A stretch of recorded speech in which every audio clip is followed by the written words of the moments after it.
সুখে দুঃখে মানুষের পাশে থাকে মানবিক সংগঠন আমাদের আলোকিত সমাজ। নাঙ্গলকোট উপজেলা শাখার সাধারণ সম্পাদক ও জাগো মানবতার সেবা সংগঠনের সভাপতি আলী হায়দার মাসুদ মানবতার কল্যাণে নিরলসভাবে কাজ করে যাচ্ছেন। তিনি আসন্ন পবিত্র ঈদুল আজহা উপলক্ষে দেশ ও প্রবাসের সকল মুসলিম উম্মাহকে ঈদের শুভেচ্ছা জানিয়েছেন এবং সকলের নিকট দোয়া কামনা করেছেন যেন যতদিন বেঁচে থাকেন মহান রাব্বুল আলামিন আল্লাহ যেন তাকে মানবতার কল্যাণে কাজ করার তৌফিক দান করেন। আসসালামু আলাইকুম ওয়া রাহমাতুল্লাহি ওয়া বারাকাতুহু।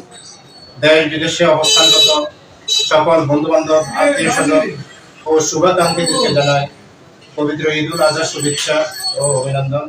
জাগো সভা সংগঠন ও আমাদের আলোকিত সমাজ নাগরিক শাখার পক্ষ থেকে আন্তরিক শুভেচ্ছা ও অভিনন্দন।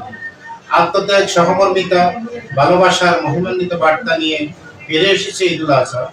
সবাইকে আবারও জানাই পবিত্র ঈদুল আজহার শুভেচ্ছা ও অভিনন্দন। মোহাম্মদ আলী হায়দার মাসুদ, সভাপতি, জাগো মানবতার সেবা সংগঠন, সাধারণ সম্পাদক, আমাদের আলোকিত সমাজ, নাঙ্গলকোট উপজেলা শাখা।